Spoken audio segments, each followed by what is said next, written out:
भी शख्स, कोई भी मुल्क का रहने वाला पासपोर्ट और वीज़ा के बगैर हमारे मुल्क में दाखिल नहीं होगा, और वो सिर्फ पासपोर्ट चलेगा।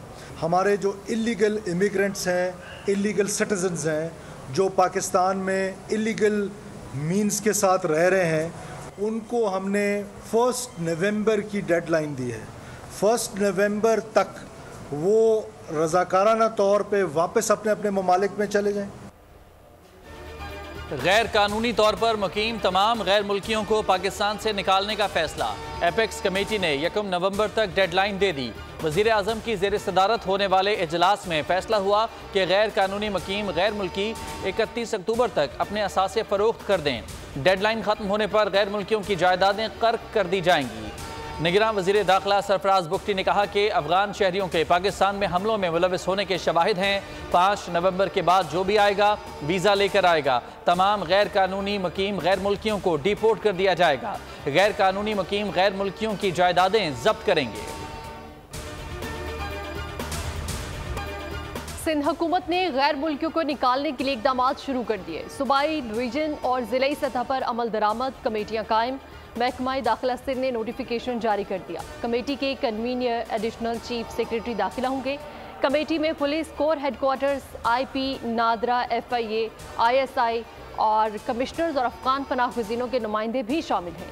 कमेटियाँ गैर रजिस्टर्ड तारकीन वतन अफराद का डाटा भी जमा करेंगी।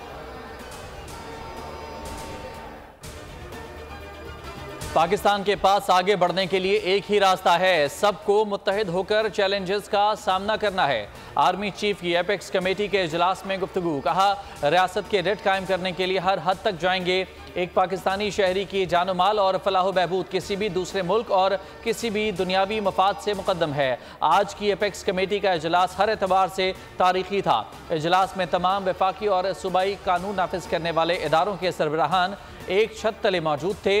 इजलास के आखिर में आर्मी चीफ ने इकबाल का शेर भी पढ़ा, न समझोगे तो मिट जाओगे हिंदुस्तान वालों, तुम्हारी दास्तान भी ना होगी दास्तानों में। टांक में खुफिया इतलात पर सिक्योरिटी फोर्सेस का ऑपरेशन। ISPR के मुताबिक सिक्योरिटी फोर्सेस और दहशत गर्दों के दरमियान फायरिंग के तबादले में 10 दहशत गर्द मारे गए। ISPR के मुताबिक हलाक दहशत गर्दों से असलहा और गोलियां बरामद। हलाक दहशत गर्द फोर्सेस पर हमलों में भत्ताखोरी में मुलविस थे। मुकामी आबादी का सिक्योरिटी फोर्सेस की दहशत गर्दों के खिलाफ कार्रवाई का खैर मकसद हो या कोई और, फर्द वाहिद का इख्तियार तबाही फैलाता है। चीफ जस्टिस काजी फाइज ईसा के practice and procedure act case में रिमार्क्स। कहा, मार्शल लॉ लगे तो हल्फ भुला दिया जाता है, पार्लियामान कुछ करे तो सबको हल्फ याद आ जाता है। पाकिस्तान के साथ खिलवाड़ नहीं होने देंगे, पार्लियामेंट की कदर करना चाहिए। ख्वाहिश थी केस ख़त्म कर दें, लेकिन वकला को नाराज़ नहीं करना चाहते। समात पीर तक मुलतवी करते हैं। जस्टिस जमाल मंदखिल ने कहा कि आइन और कानून दोनों ही पार्लियामान बनाती है। सुप्रीम कोर्ट रूल्स आइन और कानून के तहत बना सकती है। जस्टिस मोहम्मद अली मजहर ने कहा कि आइन और कानून के मुताबिक रूल्स बनाने में पाबंदी कहाँ से आ गई। Practice and procedure act case कानून का असर चीफ जस्टिस और दीगर 2 जजेस पर होता है। एक तरफ चीफ जस्टिस के इख्तियार को कम किया जा रहा है, दूसरी जानिब सीनियर जजेस को इख्तियार बांटा गया। ये सवाल भी अहम है कि आने वाले चीफ जस्टिस साहिबान इख्तियारात बांटने को दुरुस्त करार दे रहे हैं या नहीं। जंग का लफ्ज़ बहुत मानी खेज है। प्रैक्टिस एंड प्रोसीजर कानून के बारे में पार्लियामेंट आमने सामने है। सुप्रीम कोर्ट एक केस लेकर बैठ जाएगी तो दीगर मुकदमात बढ़ते जाएंगे। अदालत की आज़ादी नायाब चीज़ है या अदालत की आज़ादी लोगों के लिए है? अगर अदालत की आज़ादी होगी तो आवाम के लिए बेहतरी होगी। प्रैक्टिस एंड प्रोसीजर केस के फैसले के खिलाफ अपील का क्या होगा? अगर कानून कलअदम हो गया तो अपील का हक ही खत्म हो जाएगा। अगर 17 जजेस ने भी बैठकर गलतियां करनी हैं तो अपील का हक होना ही नहीं चाहिए। चीफ जस्टिस काजी फाइज ईसा का PTI के वकील से मुकालमा। कहा, हो सकता है अपील के हक से PTI को फायदा ही हो जाए। साइफर केस, चेयरमैन PTI का ट्रायल अडियाला जेल में होगा। समात खुसूसी अदालत के जज अबू अल हसनाज जुल्करनैन करेंगे। वजारती कानून ने नोटिफिकेशन जारी कर दिया। तहरीक इंसाफ ने वजारती कानून का फैसला मुस्तरद कर दिया। उधर 190 मिलियन पाउंड और तोशाखाना में अदम हाजिरी पर जमानतें खारिज होने के खिलाफ अपील। चेयरमैन की दरख्वास्त एतराज़ात के साथ समाअत के लिए मुकर्रर। चीफ जस्टिस आमिर फारूक और जस्टिस बाबर सत्तार पर मुश्तमिल डिवीजन बेंच कल समाअत करेगा।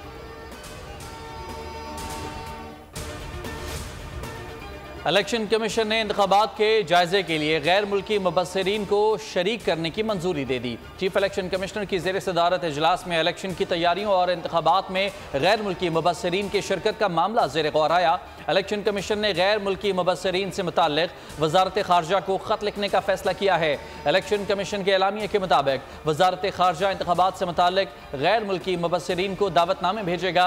चीफ इलेक्शन कमिश्नर ने सेक्रेटरी इलेक्शन कमीशन को 16 अक्टूबर को बैनुल वजारती इजलास बुलाने की हिदायत करते हुए वजारत दाखिला वजारत खारजा से फोकल पर्सन्स की तफसीलात तलब कर ली हैं।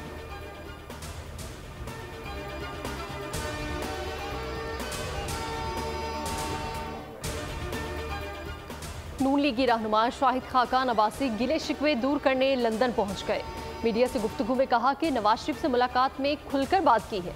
मेरे और नवाज शरीफ के ताल्लुकात सियासत से बालातर हैं। कभी नहीं कहा कि मरियम नवाज के मातहत काम नहीं करूंगा। मजीद कहा कि 21 अक्टूबर की वापसी के फैसले की मुशावरत का हिस्सा नहीं था।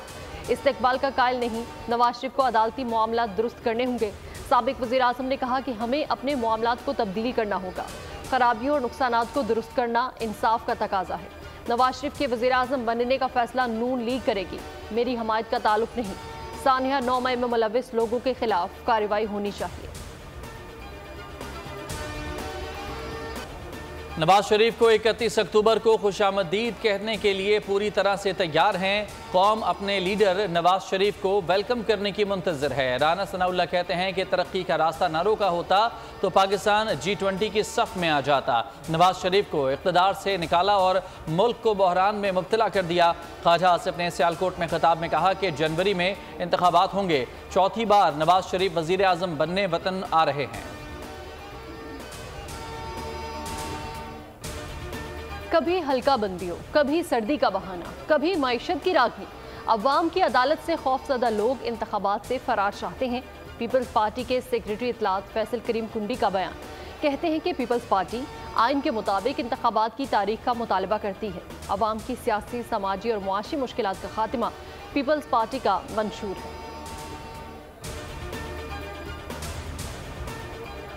पीटीआई रहनुमा अली अमीन गंडापुर के घर पर एंटी करप्शन का छापा। जुडिशल मजिस्ट्रेट की मौजूदगी में इमदादी अशिया बरामद। अली अमीन गंडापुर के घर से 25 रिलीफ टेंट बरामद किए गए रिलीफ टेंट PDMA और UNHCR के हैं। अली अमीन गंडापुर के खिलाफ एंटी करप्शन में FIR दर्ज। हुकाम का कहना है कि PDMA के लोगों वाले टेंट्स का जाती मिल्कियत का दावा नहीं किया जा सकता।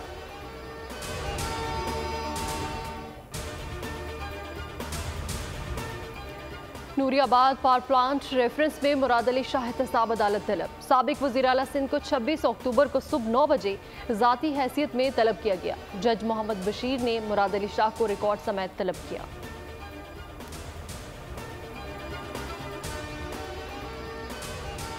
पंजाब हुकूमत का मजहब के नाम पर शरंगेजी फैलाने वालों से आहनी हाथों से निपटने का फैसला।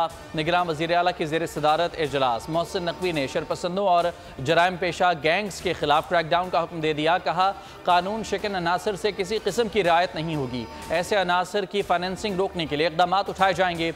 शरपसंदों के सहूलतकारों के खिलाफ भी घेरा तंग किया जाएगा। किसी गिरोह या जत्थे को अमन तबाह करने की इजाज़त नहीं दी जाएगी।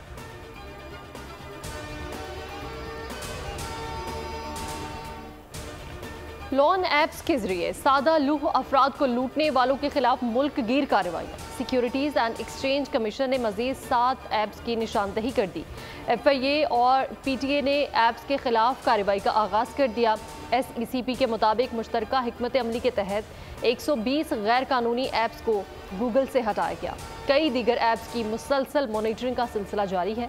SECP के मुताबिक ऐप्स ऑपरेटर्स ने गूगल और प्ले स्टोर की बजाय मुतबादल चैनल्स का इस्तेमाल शुरू कर दिया। सिक्योरिटीज़ एंड एक्सचेंज कमीशन ने आवाम को हिदायत की है कि ज़रूरत के तहत सिर्फ SECP से मंजूर शुदा लोन ऐप्स को डाउनलोड किया जाए। निगरान हुकूमत का स्मगलिंग के खिलाफ बड़ा इकदाम। अफगान ट्रांजिट ट्रेड के तहत 5 अशिया पर 10% प्रोसेसिंग फीस आयद। इतलाक फौरी होगा। पाकिस्तान कस्टम्स ने सर्कुलर जारी कर दिया। चॉकलेट, टॉफियों, जूतों, मलबूसात समेत तमाम मशीनरी पर ड्यूटी आयद। वजारत तिजारत का कहना है कि इकदाम का मकसद स्मगलिंग को रोकना और मकामी सनत की बहाली है। कद्र में कमी। इंटरबैंक में ₹1.04 सस्ता, 286 रुपये 76 पैसे से कम होकर 285 रुपये 72 रुपये पर बंद हुआ। ओपन मार्केट में 50 पैसे की कमी, 286 रुपये 50 पैसे पर बंद हुआ।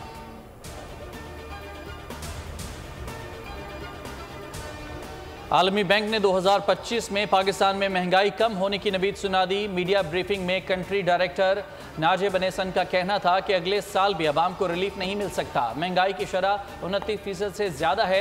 तवानाई की पैदावार में लागत कम करने के लिए तवीलुल मुद्दत इक़दामात की जरूरत है।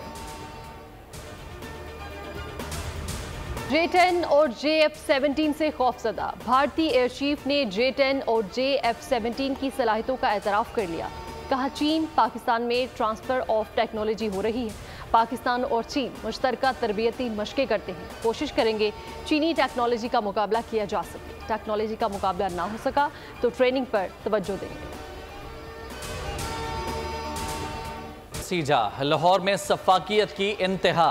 बाप ही बच्चों का कातिल निकला। अजीम ने अगवा का ड्रामा रचाया। चारों बच्चों को कत्ल के बाद ललियानी नहर में फेंक दिया।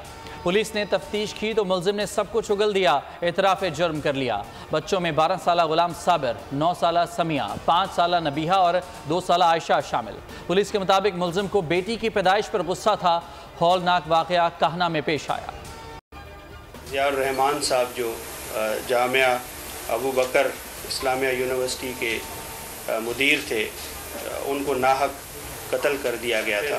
एक नेटवर्क जो स्ट्रीट क्रिमिनल्स का है वो सामने आइडेंटिफाई हुआ है। इसकी 4 मुल्ज़मान की गिरफ्तारी जो है वो अमल में लाई गई है। कराची में मौलाना ज़ियाउर रहमान के कातिल खतरनाक स्ट्रीट क्रिमिनल्स निकले। कत्ल के मुतादिद वारदातों समेत सैकड़ों डकैतों का एतराफ़ कर लिया। मुल्ज़िमान का ताल्लुक खैबर पख्तूनख्वा और पंजाब के इलाकों से है। DIG ईस्ट कराची गुलाम अजफर ने प्रेस कॉन्फ्रेंस में बताया कि मौलाना ज़ियाउर रहमान के कत्ल में मुलविस 4 मुल्ज़िम गिरफ्तार किए हैं। मुल्ज़िमान की गिरफ्तारी के लिए 70 से ज़ायद छापे मारे गए। उन्होंने कहा कि गिरोह के मास्टरमाइंड और दीगर अहम कारिंदों को भी जल्द गिरफ्तार कर लिया जाएगा। मैट्रिक के नताइज ज़राअत के मुलाजिम के जरिए बनाए जाने का इंकशाफ। इफ्तिखार अबड़ो बैक वक्त 2 सरकारी मुलाजमतें करके तनख्वाहें वसूल करता रहा। इफ्तिखार अबड़ो मैट्रिक बोर्ड कराची में नताइज तैयार करने में मसरूफ रहा। गैर कानूनी तरीके से मैट्रिक बोर्ड में IT हेड बनाया गया। मैट्रिक बोर्ड इंतजामिया का कहना है कि इफ्तिखार अबड़ो ने नहीं बताया कि पहले ही सरकारी मुलाजिम हैं।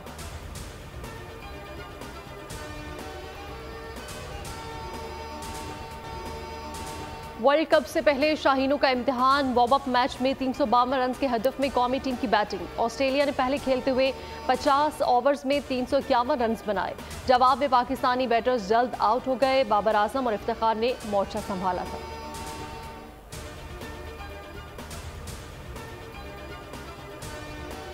पाकिस्तान ने एशियन गेम्स क्रिकेट के सेमीफाइनल के लिए क्वालिफाई कर लिया। क्वार्टर फाइनल में ग्रीन शर्ट्स ने हांगकांग को 68 रन से जेर कर दिया।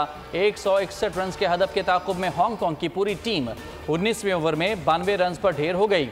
हांगकांग के 6 खिलाड़ी डबल फिगर में दाखिल ना हो सके। पाकिस्तान के खुशदिल शाह ने 3, अरफात मनहास, सफियान मुकीम और कासिम अकरम ने 2-2 खिलाड़ियों को आउट किया।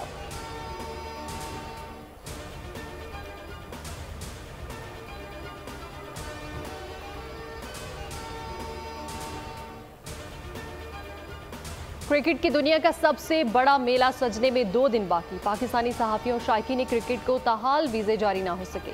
वीज़ों के लिए भारतीय हुकाम से PCB के राब्तों और ICC की कई ईमेल्स के बावजूद भारतीय हटदर्मी बरकरार। भारतीय हुकूमत और बोर्ड ने ताहाल वीज़ा पॉलिसी निजी कॉरियर कंपनी को नहीं दी। पाकिस्तान और नेदरलैंड्स का मैच 6 अक्टूबर को शेड्यूल है। पाकिस्तानी सहाफ़ियों ने पहले मैच की खातिर हैदराबाद के होटल्स में बुकिंग करा रखी है।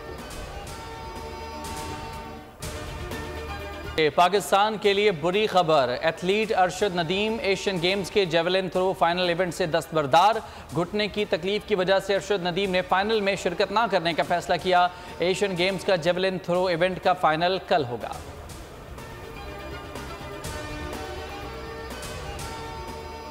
भारत और नेपाल में जलजिला, शिद्दत 6.2 थी। जलजिले का मरकज नेपाल था, गहराई 5 किलोमीटर थी। भारतीय शहर जयपुर, लखनऊ और दीगर शहरों में भी जमीन लरज उठी।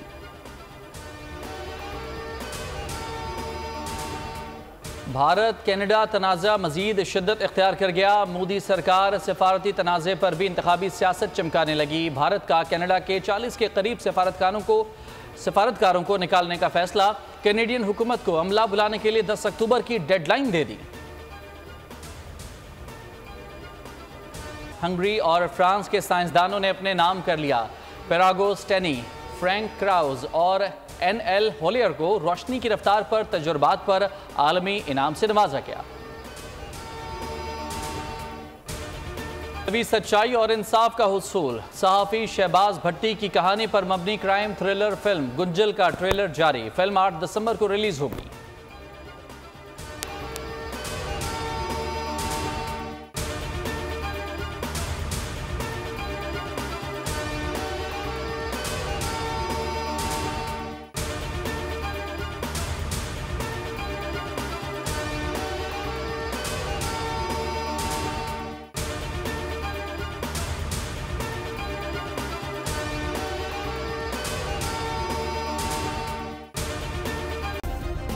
सब्सक्राइब करें और बेल दबाएं ताकि कोई खबर रह न जाए।